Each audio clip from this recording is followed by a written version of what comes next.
Hey, it's Sarah Burke here from the Women in Media podcast. And before we get started on a new episode, could I get you to hit like, follow, subscribe, hit the bell, whichever app you do your podcast listening in. Make sure you're all set up so you know when there's a new episode and you can help spread the word. Oh, and if you're so inclined, could I ask you to leave a review if the app that you're using does that? You're the best. All right, let's get to the show. 2022. Okay, here we go. It's Sarah Burke back with the first episode of the Women in Media podcast for 2022. I'm hoping you'll love the conversations I'll bring you this year, and I'd appreciate if you would click follow, subscribe, the little bell, or whatever icon your favorite podcast service has that will alert you when I have a new episode out. And now, let's get to my first guest of the new year. She is one of Canada's most recognized media personalities. She's got more than 25 years experience under her belt covering film and entertainment. She has interviewed some of the world's biggest stars, from Oprah to Tom Cruise, J-Lo to Brad Pitt. She's the face of Super Channel Superpicks, a red carpet veteran, a film critic, and a media coach. And she's not sugarcoating anything. I was 48 as a woman at 48 years old in media. That's a lot of the con column if you're doing your pros and cons list. It shouldn't be, but the reality is it is. So I had a really rough time. My analogy that I use is when I lost my job at Bell, it was like my boyfriend broke up with me, but I was already looking at another boy. And then when I lost my job at Rogers, it felt like I was left at the altar in my wedding dress. Teri Hart, welcome to the Women in Media podcast. Sarah, thanks so much for having me. Wrapping up my last episode of 2021, because you're the first episode of the new year, I said, Teri's a bit of an OG in this space, and there's lots to talk about. So many skills on your resume. What is it that you enjoy most right now? Because you're wearing a bunch of different hats. Oh, I think what I enjoy most right now is just the variety of my life. Certainly movies and television is always going to be like a primary focus, kind of like where everything branches out from. It's like the hub of what I do. I never get tired of it. I never don't want to watch a movie or dig into a new TV series. But I'm also loving the fact that I'm, getting to get into the, sandbox, if you will, with all kinds of different organizations from CBCQ. I work a lot with them, to my dear, sweet friends at Super Channel, which I'm loving playing with them and the content that they have on the amazing network that is Super Channel. And media training has turned into a huge passion of mine, Sarah.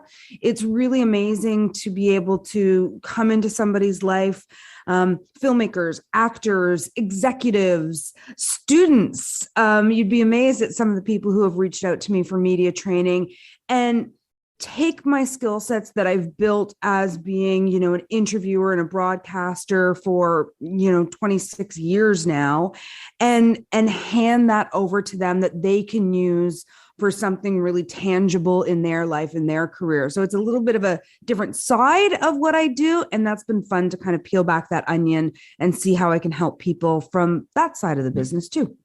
I think what's so interesting is I dream about the place that you are in your career, in that it sort of seems like you're taking your favorite parts, your favorite passions of this industry and, making it work on your schedule.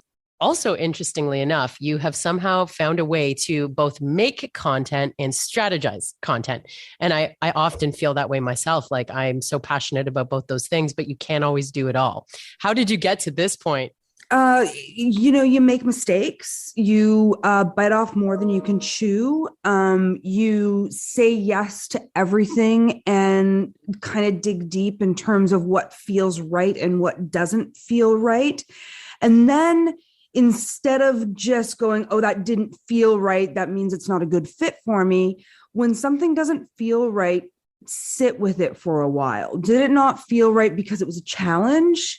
Did it not feel right because you were working with new people and so you didn't have a shorthand yet? Sometimes not feeling right is actually the growth part.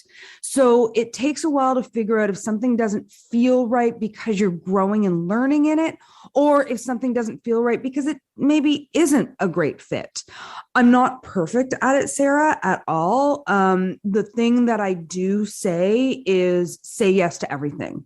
In this new space as a freelance person that I've been occupying for a couple of years now, I say yes to everything that's going to pay me. I don't work for free. I don't. Sorry, not at this stage. Not at this stage. I mean, I just turned 50 years old. I've done this for a really long time. I believe that I bring a lot to the table and I deserve to be paid for that. So I don't need exposure that's not going to pay my mortgage, or buy, gifts for my granddaughter. Yep. Which it seems are my two biggest priorities right now.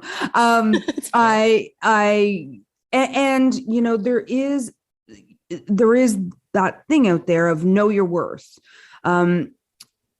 I'm trying to get better at hearing the things that people say to me and about me, the positive ones. I'm really lucky because a lot of the things that I hear about myself and the things people say about me are very positive.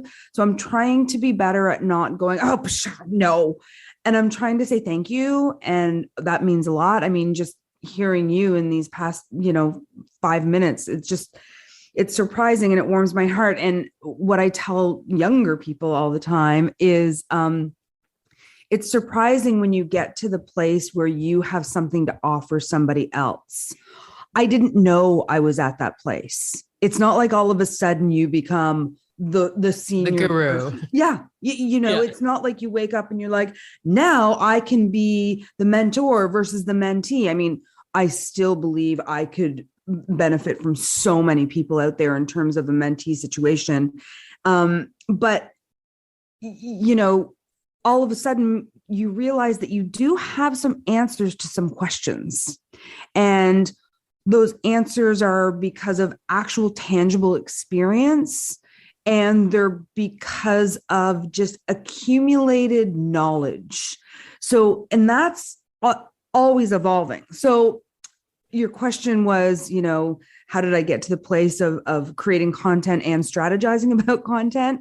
I've kind of gone off on a tangent here. Sorry, Sarah. No, it's okay. But it is about also consuming a lot of content, being really, really active in the space that you're occupying. I watch not just TV movies. I watch a lot of social media. I see what other people are doing. I learn from people who are much, much younger than I am, because it's a younger person's space. And they have a handle on things that I don't. I ask questions. I know I don't know everything. I know there's a ton for me still to learn.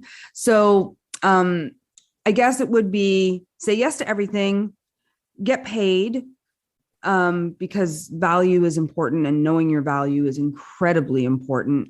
And if something doesn't feel right, sit with it and figure out if it doesn't feel right because you're growing in it, or if it really doesn't feel right and isn't the right place for you at this moment or the right people for you at this moment.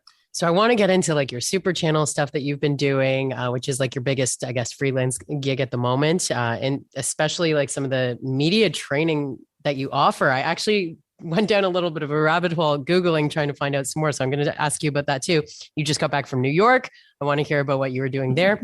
But I feel like it's important to start with your transition from like city TV and being like, one of those driving forces behind the scenes and on screen, and then making the leap into freelance. Well, it wasn't my choice. Okay. I was let go. I've lost 2 jobs in my career. I'm super transparent about it because it happens in every business, but primarily media, it does happen. I had worked at Astral, which owned the movie network for 19 years, and Bell bought Astral. It was a big, big deal in Canadian media. And Bell kept me on, for 6 or 8 months. They were very kind to me, and then they let me go. That happens in mergers. That happens. You knew it was coming too? They told you? I didn't, okay. Sarah. I was surprised. But I, it certainly wasn't out of the realm of possibility that, you know, they had a lot of people there that were doing my job within Bell already. And I was literally at the movie network, the only person who had my job. I mean, Astro was a small company and a small, medium-sized company, but I was the only on-air person and producer, like for original content. We had lots of promo producers. I was the only person at Astro that did that job. So it was kind of like big fish, small pond, going to small fish, big pond. And there were lots and lots of fish in that big pond. Yeah. And they were super kind to me. You know, it was okay. And then I was immediately, when that happened, the marketplace was very different. But within 2 weeks, I was on the morning show at Global doing movie reviews for them. And then I, you know, filled in for Liza when she was still hosting the morning show. I was, you know, freelancing kind of immediately at all different companies and doing all kinds of really fun, great things. Then I started freelancing at Rogers. I was hired there as a supervising producer. Lots of change happened at Rogers in the 5 years I was there. I ended up being on breakfast television as their entertainment reporter. I shared those duties with Devo, who's still there, the wonderful Devo Brown, very talented. Everybody's there is super talented and fantastic. Doing a morning show is not for the faint of heart. And I did do a lot of most of the interviews there, and I was the supervising producer of the entertainment department. So I wore a lot of hats. I filled in for Dina when she was on vacation lots of times, hosting BT, which is a dream. I mean, to be able to say that I, you know, sat at that desk and hosted that show many, many times. You know, you look back and I have a real sense of pride about that for sure, Sarah. Of course. Yeah. And then that job ended. I still have some confusion about why that job ended. It ended in 2019. And November of 2019. And it was a hard one for me.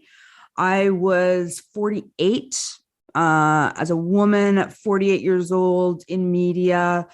That's a lot of the con column if you're doing your pros and cons list. It shouldn't be, but you know, the reality is it is. I knew that. I was always, I think I'm a pretty clear-headed person about where, what my possibilities are and what I can do. So I had a really rough time. You know, my analogy that I use is when I lost my job at Bell, it was like my boyfriend broke up with me, but I was already looking at another boy. And then when I lost my job at Rogers, it felt like I was left at the altar in my wedding dress. What an interesting analogy. And even still, like you would think, oh, maybe it gets easier after the first time you go through it, but it doesn't. No, it doesn't, or it didn't for me. I mean, I think that it's a very personal experience for everyone. I think that there were so many things going on for me personally outside of the job that contributed to my emotional reaction to losing my job. I was at a loss. You know, I was really lost.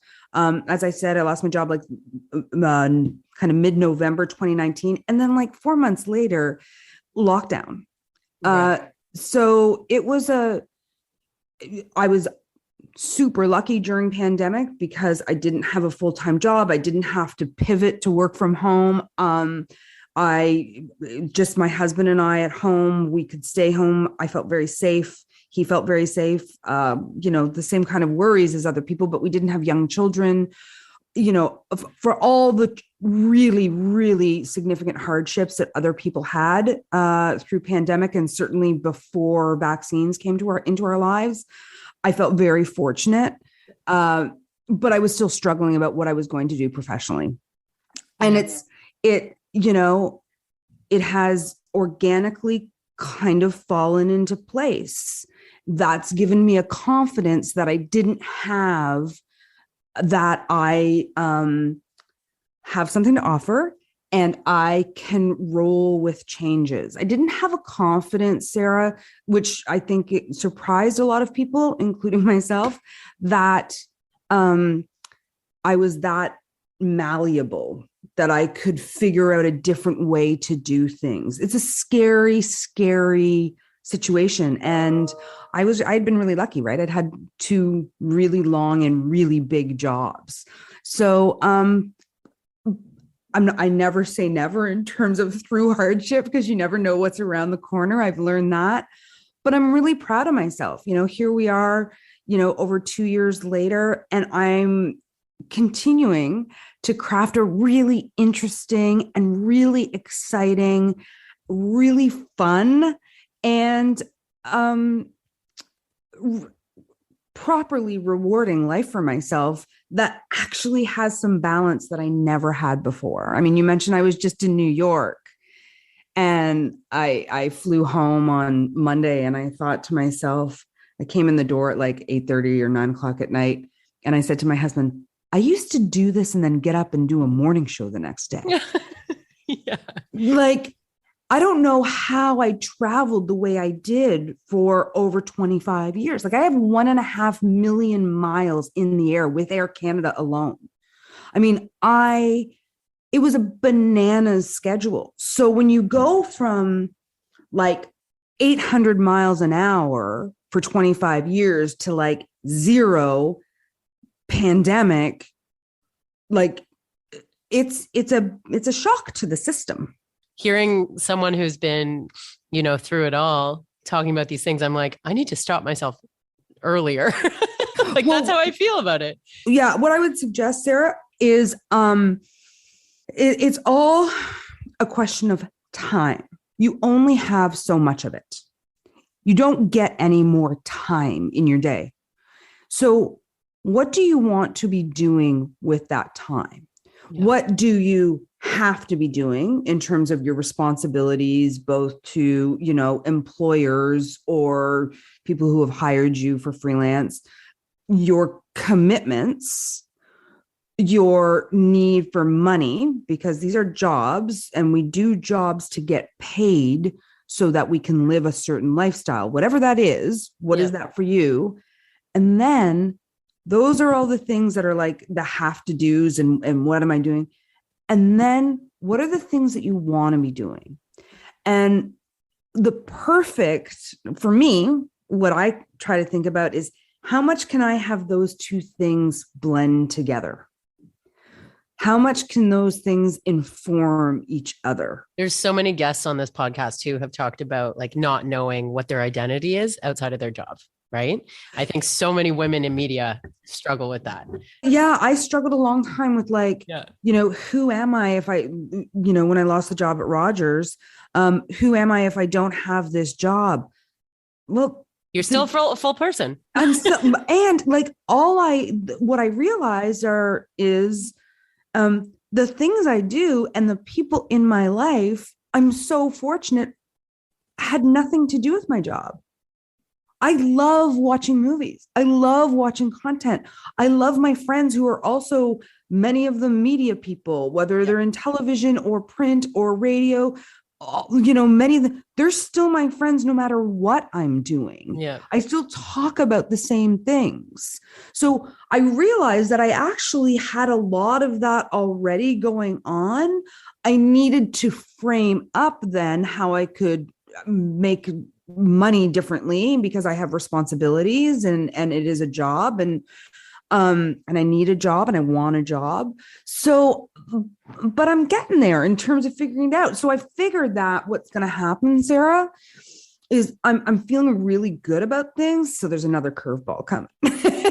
Probably, right? At this point, probably. And I think I'm better prepared for it.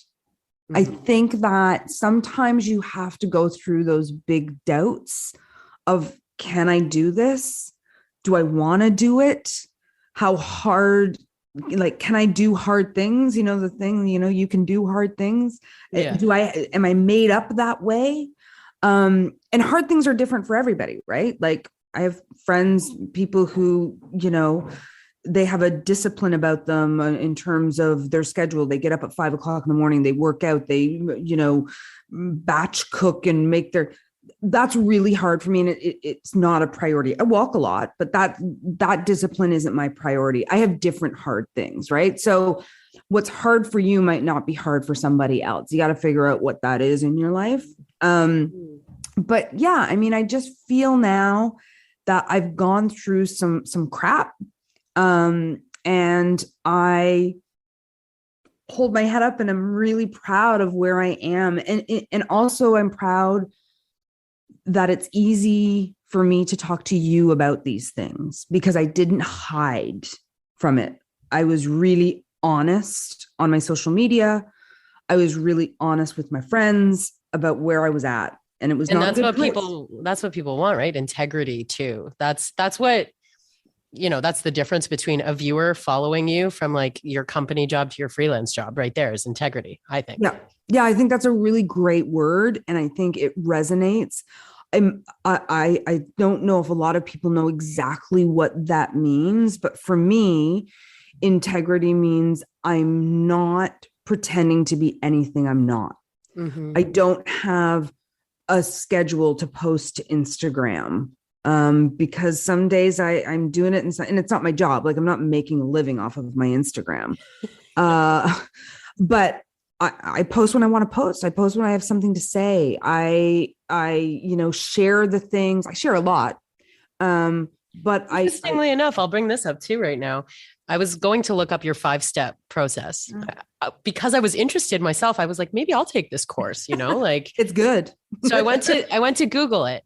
And funny enough, the first thing that came up in the Google feed of me just searching Teri Hart 5-step were interviews from City where you were talking about how hard it was for you to try and have children.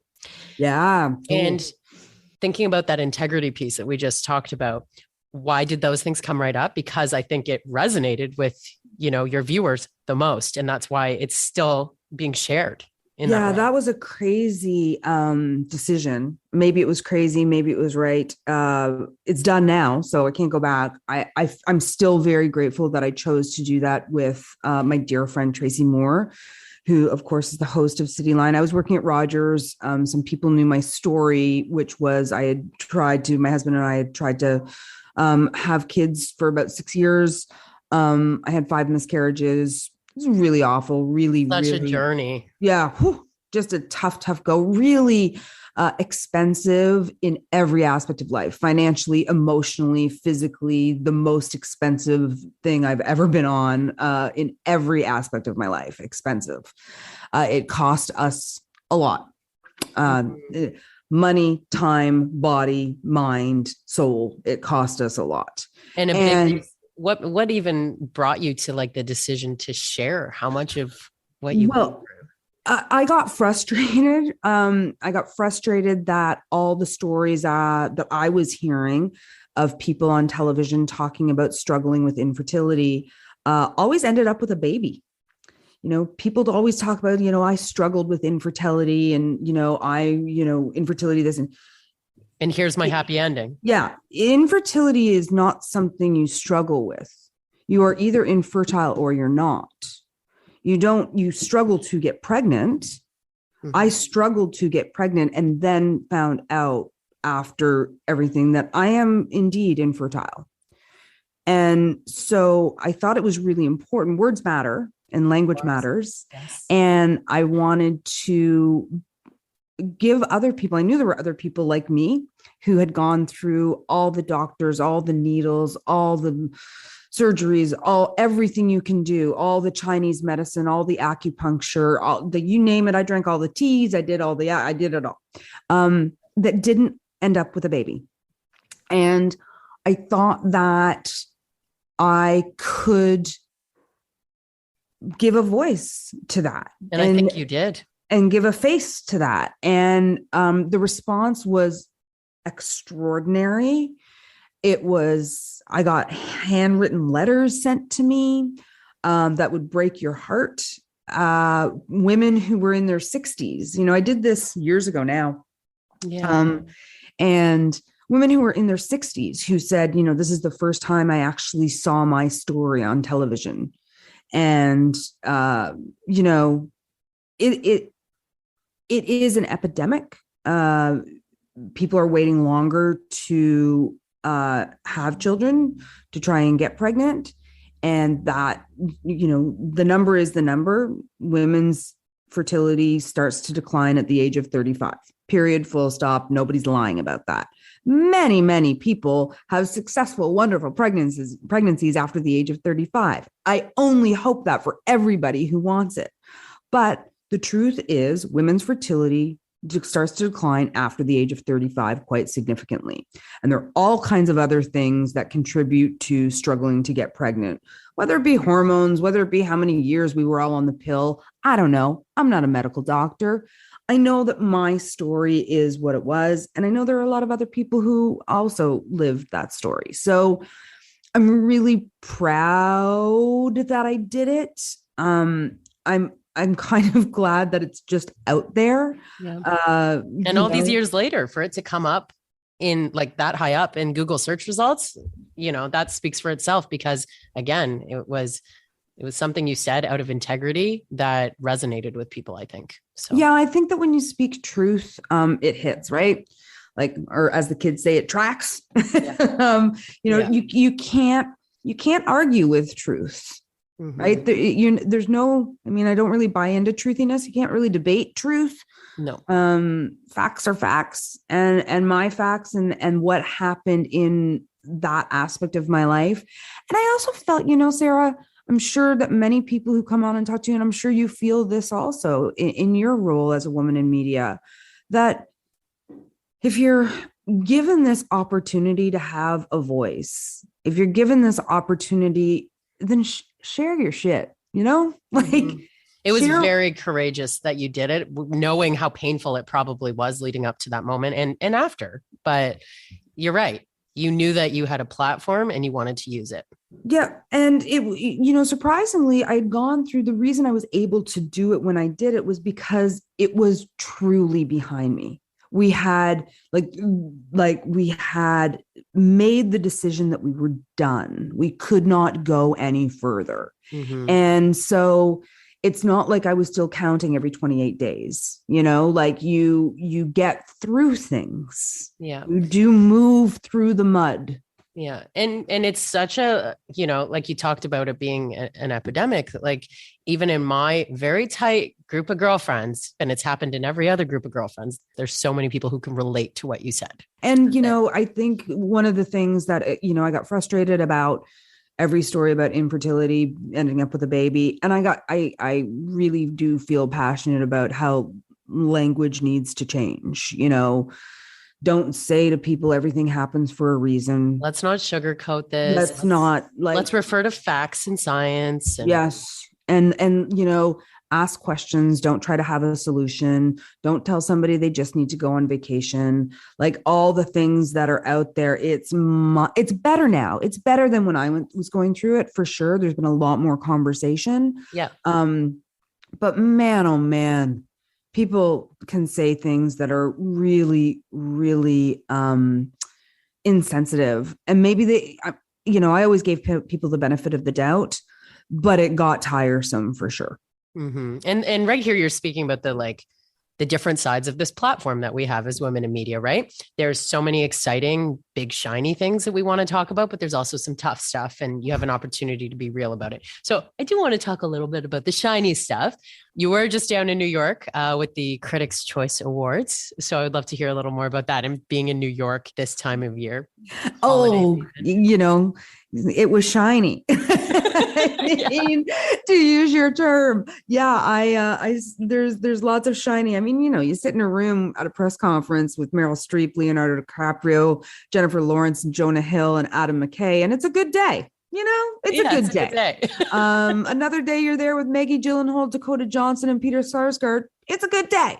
Yeah. And then, you go and see Jagged Little Pill, which is a musical that I'd been wanting to see for years. And it's spectacular, by the way. It's a good night. Yeah. Critics' Choice Awards is an organization that I've been a part of for a long time now. And we have different award shows throughout the year. Our big one is the Critics' Choice Awards that happen at the beginning of February. And Yeah, we vote for movies. We give away Best Picture, Best Actor, Best Actress. And it is critics from around North America and the world. We just opened up an international division. It's we have a lot of integrity, to use that word again. I'm very, very proud to be a part of the Critics' Choice. And it allows me, it reminds me that it's important. Sometimes when you're in this freelance world and you're not working for a corporation, you're not around colleagues every day, and you can be like, what am I doing this for again? Like sometimes that little imposter syndrome or negative Nancy in your head can be a little louder than you want it to be. And being a member of such an esteemed organization with really, really impressive people, makes me feel like there is a reason. I use a hashtag often, Sarah, hashtag movies matter. Yeah. And they do, movies do matter. They educate us. They allow us an escape. They bring us to emotional places that we might not be able to access without them. I think emotions matter too. And I think that we make choices about how, everything's kind of dovetailing in this answer a little bit, but we make choices about how we spend our time, what we want to watch, what we want to feel, what we want to learn about. And it's harder than ever to gain the attention of a single human being these days, right? So that's why being a part of Critics' Choice and having a voice out there as a critic is important and has an impact on people's lives, I believe. And that leads right into my Super Channel Superpicks that I do weekly for Super Channel, which is, just trying to control the noise a little bit, right? I mean, there's so much out there, and making a decision about what you're going to watch by yourself as a family. If you can follow somebody or something that you trust and gives you some context around why you should or shouldn't watch something, I think that's worthy. And I think that is a pretty great way to help people. I mean, it's weird to suggest it's helping people, but I mean, and there's so much media to consume. Is there anything better than when you sit down and you're like, hey, you know what? I heard this new show, The Pact, is good. Like I watched Teri Hart on Super Channel and on their IG page, and she was talking about it. I'm going to watch it. And then you get introduced to these 6 amazing women from Wales that you would never know. It's a drama. It's not a documentary. And it's a whodunit story, kind of in the vein of The Undoing. And you're like, oh my God, this is so cool. I'm so glad I now know these people and it's in my life. And it's a good use of your time. Mm-hmm. So, I hope that I'm helping people to make good use of their time. That's the best way to put it. But even speaking from my own experience, like my guy will be like, okay, what should we watch? And we open up whatever app, right? And it's like, I'm always overwhelmed. And I'm like, you just choose. Being very honest with you, because there's so much to consume. Yeah. So many decisions that you could make that I don't even know where to start. Yeah. So if I'm being honest, like during the pandemic, I've actually watched like the least amount of television and film than I ever have in my life, because I just feel like so overwhelmed about it. Tell me about that, Sarah, because I'm always so interested in this conversation. Yes. So you're overwhelmed. So you open up, Netflix or Super Channel or Amazon Prime, and you're like, where do I start?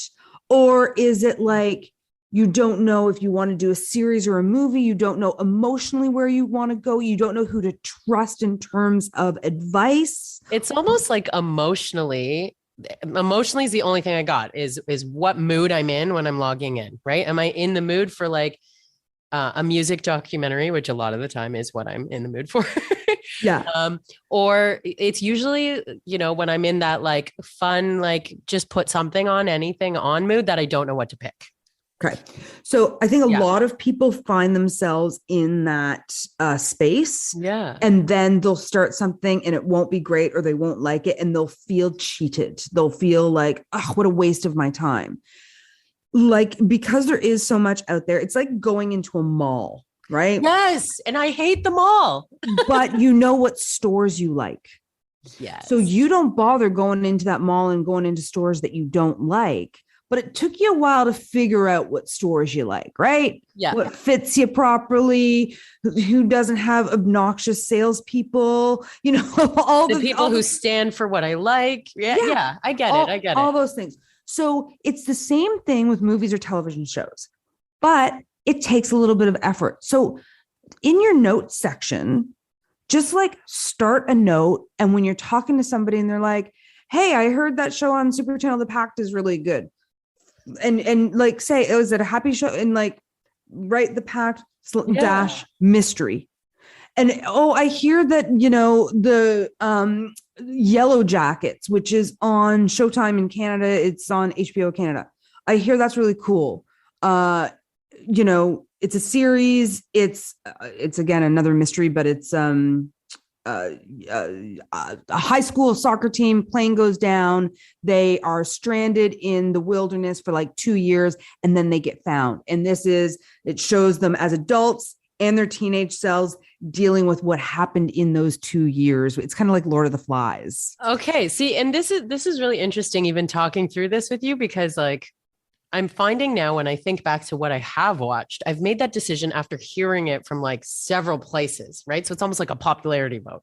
Yeah. Like the Ted Lasso, okay, for example, or Money Heist, or like Squid Game. Did you watch Squid Game? I haven't watched Squid Game yet. It's worth it. What I say about Squid Game that I think is important is watch the first episode. The first episode is truthfully what the series is. Okay. But you also need some movies in your life, Sarah, because sometimes I feel like people just get overwhelmed. Like, oh my God, there's 9 episodes and, oh my God, it's too much. So I saw the new Ghostbusters. Oh God, I'm sorry. I hated that movie. See, this is so nice. I get to say that they didn't even use the song. The song was as big as the original movie. You bring up a very valid point. And it just felt to me like the movie never took off. Like every time when I was supposed to be getting excited, it was just flat for me. It was just flat. The expectations were monstrous anyway. So like there's never going to be a living up to that standard, I don't think, with Ghostbusters. No, I'm speaking of note section. I keep I keep a track of everything I watch each year. Yeah. She's looking it up. This is the best. I'm looking it up. Do you go to the movies? I love going to the movies. Yeah. Okay. So you should see a movie called Belfast. It will be nominated for Best Picture. Kenneth Branagh directed it. It's kind of, this is going to be, this is 2022. Everybody's going to be excited for awards contenders. So Belfast will be nominated for ton. You should watch Tick, Tick, Boom, Boom. It's on Netflix. It is, Lin-Manuel Miranda directed it. Of course, he made Hamilton, and it's a musical about Andrew, what's his name? Last name's Larson, but Andrew Garfield plays him. Okay. And he was the playwright of Rent, and he died just as Rent was making it huge on Broadway. I really loved Don't Look Up. It is what I was just in New York for. Adam McKay, who did Vice and like Anchorman, very funny guy. Leonardo DiCaprio, Meryl Streep, Jonah Hill, Jennifer Lawrence, Ariana Grande is in it. It's really, really interesting and fun. It's satire. I love that. Come On is a beautiful movie with Joaquin Phoenix. Power of the Dog, you should watch. It's a really slow burn, but it takes you someplace interesting. And Licorice Pizza is fantastic. So there's my recommendations for some. Maybe we'll have to record something separate for when all the awards nominations come out. We should. We'll do like a special episode or something.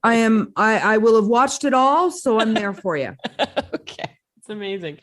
So how did the Super Channel Superpicks happen? Because that's something that's now a Teri Hart thing. And you got to combine, your love of watching movies with, a regular segment.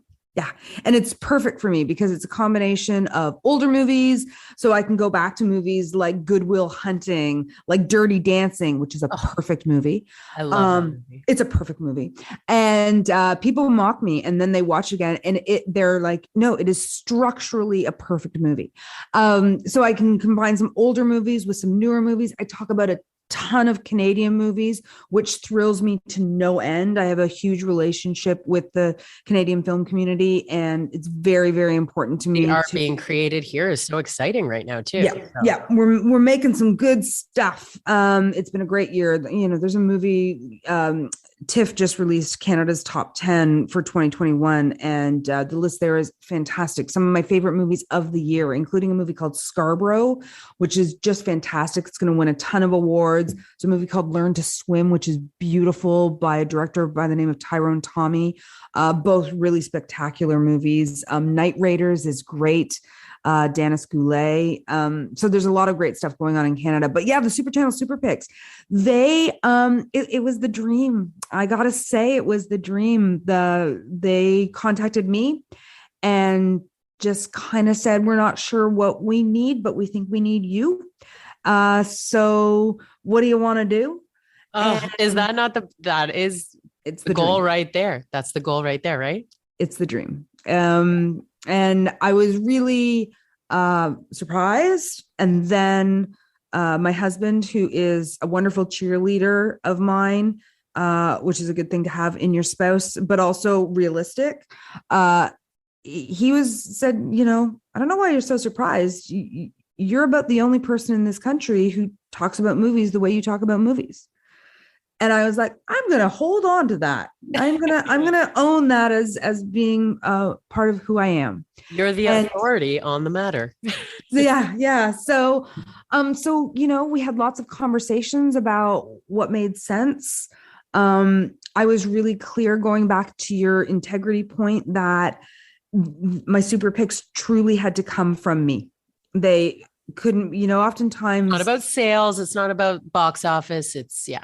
And it's not about, you know, marketing or promotables, or, you know, I make the decisions so every Wednesday, my Super Channel Super Pick drops on Super Channel Instagram page.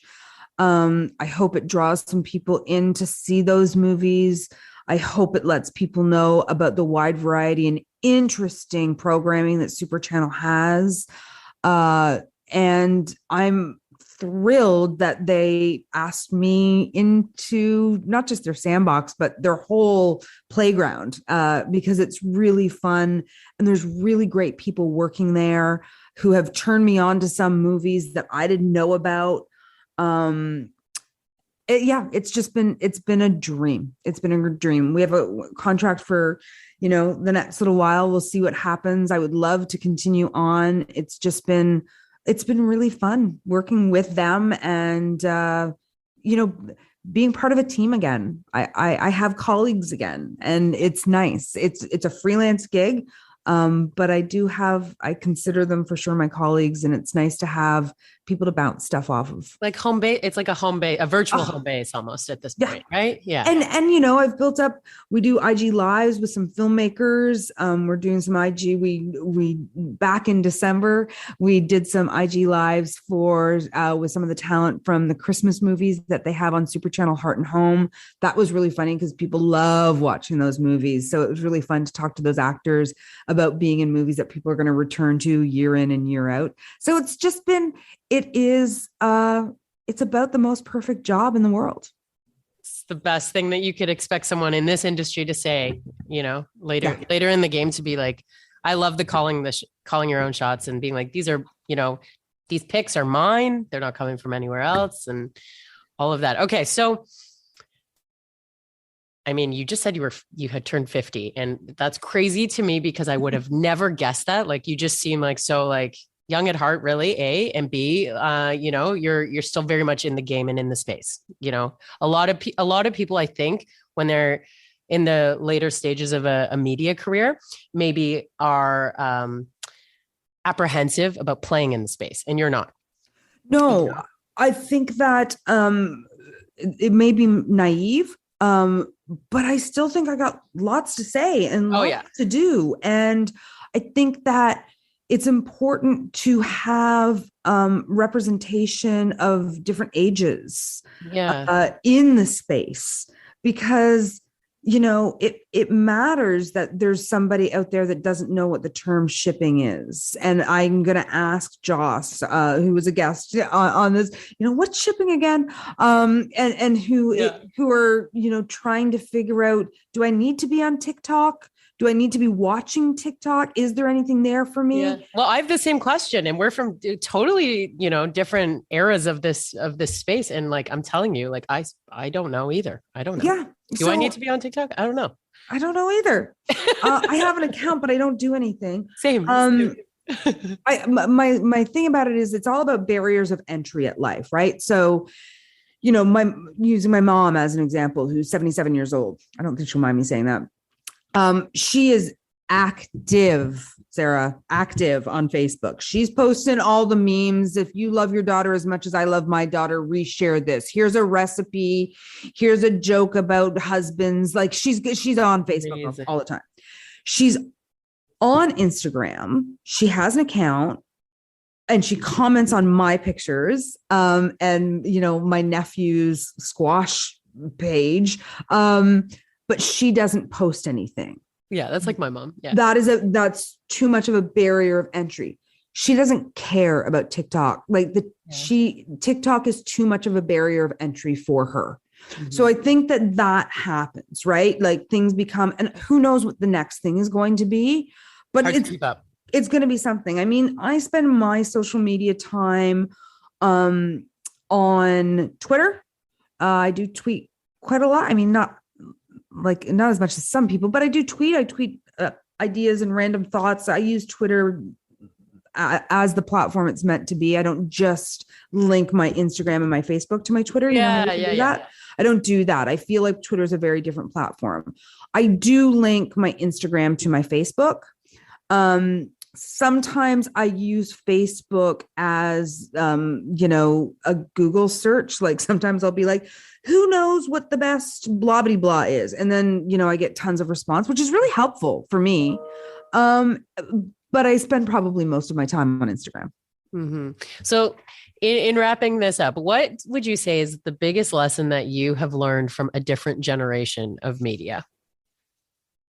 Like in my career or what I've learned from younger people now? Now. Yeah. What you've learned from, like from a Joss or from anyone. Be capable. That's the thing that I strive to be. And I've learned that from this next generation coming up, from these kids who are in their late 20s and approaching 30 or in their early 30s. They're capable. They can do anything and everything. They can edit video. They can write. They can host things. They can, technically do things that passed me by, because when I was coming up, you were one thing. Yeah. You were a this or a that. And now you have to do everything.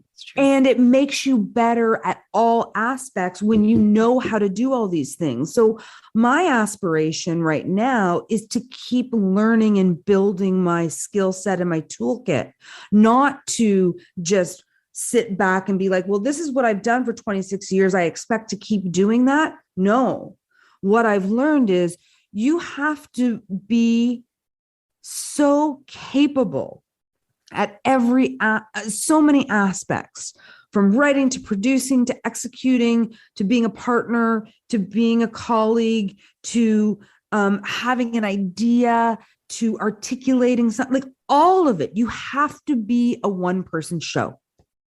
Mm-hmm. And that I admire so much. I mean, Joss is a perfect example of that. Like I refer to them as my kids, but there was Joss, there's Marilee, there's Renna, and there's Cassandra. And those four women I worked with at Rogers. And I love them all like they are my children, all in different ways. They all bring very different things to my life, but they're who I learn from now, watching them do what they're doing, whether it's Joss moving from job to job and having different experiences and launching a platform, whether it's Renna, who's still at Rogers and like building herself as a producer that is like spectacular. She has her own podcast. She's just with another Cassandra, but doing amazing things in the world of entertainment and her passion for certain things. Cassandra, who works in the digital space, and learning from her about how digital space is moving so quickly and the impact you can have and the mistakes that people make. And Meryl Lee, who has just soared as a producer on City Line and made a bold personal choice to move out to PEI and has led the way in work from home. And she's one of the most intelligent people I know, and thoughtful. But all four of those women are multifaceted, capable people who don't go, I don't know how to do it, so I've got to ask somebody else. They go, I don't know how to do it, I guess I got to figure it out. And that is the aspiration. I know you've mentioned a lot of names, but you can choose whoever you want. Who has a story that needs to be told on the Women in Media podcast? Christine Simpson from Sportsnet. Martine Guillard. I don't know if I'm Martine from Sportsnet. Danielle Michaud from Sportsnet. Why am I saying all Sportsnet people? Avery Haynes. I mean, Tracy Moore, obviously spectacular. Yeah, Tracy. Tracy Melcher, Danielle Graham, Morgan Hoffman. Morgan Hoffman would be a really interesting person. She's younger, and she had a big change when they canceled Interspace, and she found herself at ET Canada. She's doing amazing things there, and I love watching her grow and change and evolve. And we've got 2022 all set up. Thank you for this guest list. I'm like, oh my God, where do we start? You asked for one, right? I usually say a few, but no, this is great. You mentioned some women that I've definitely already contacted because they've been nominated before. But there's so many great women in this space. So the list keeps building, if I'm being honest, and it's getting extensive. So that makes me happier than anything. It's a good problem to have. Yeah, because we all got to be there for each other. This has been such a pleasure. So thank you. You're a delight. Well, you are too. It's so funny. Like, you hear what someone's like through a podcast, right? Like, Joss in this case was talking to me about how instrumental of a role you played in, the beginning of her career. And it's so funny because I felt like I came to this little interview, feeling like I knew you, and I don't at all. It's so funny. There's so much to be learned. So. Well, that is nice. That is a good, I like it when people feel that way. Thank you so much for coming on and being the first guest of 2022. Boom. Let's make this year awesome. And please go check out her Super Channel Superpicks, once a week, and she'll set you up for award season for sure. Absolutely. Thanks, Sarah. Thanks for coming back for the first episode of 2022. Again, I would really appreciate if you would hit that subscribe button, maybe share the episode with someone you think needs to hear it. I can think of a few girlfriends that will really appreciate some of the conversation from today's episode. And let me know if there's a guest you'd love for me to go after this year. You can find me on socials at Burke Talks and at Women in Media Pod. Happy New Year. Back soon with more great women in media. Hi, I'm Mercedes Nichol, four-time Winter Olympian and host of Dropping In, a podcast with Mercedes. This is a podcast where I interview a bunch of different people. I get the good, the bad, and the ugly, as well as I share my stories along the way. Now you can drop in at droppingin.com or subscribe on Apple, Spotify, and YouTube. I'll see you soon. Another Sound Off Media Company podcast.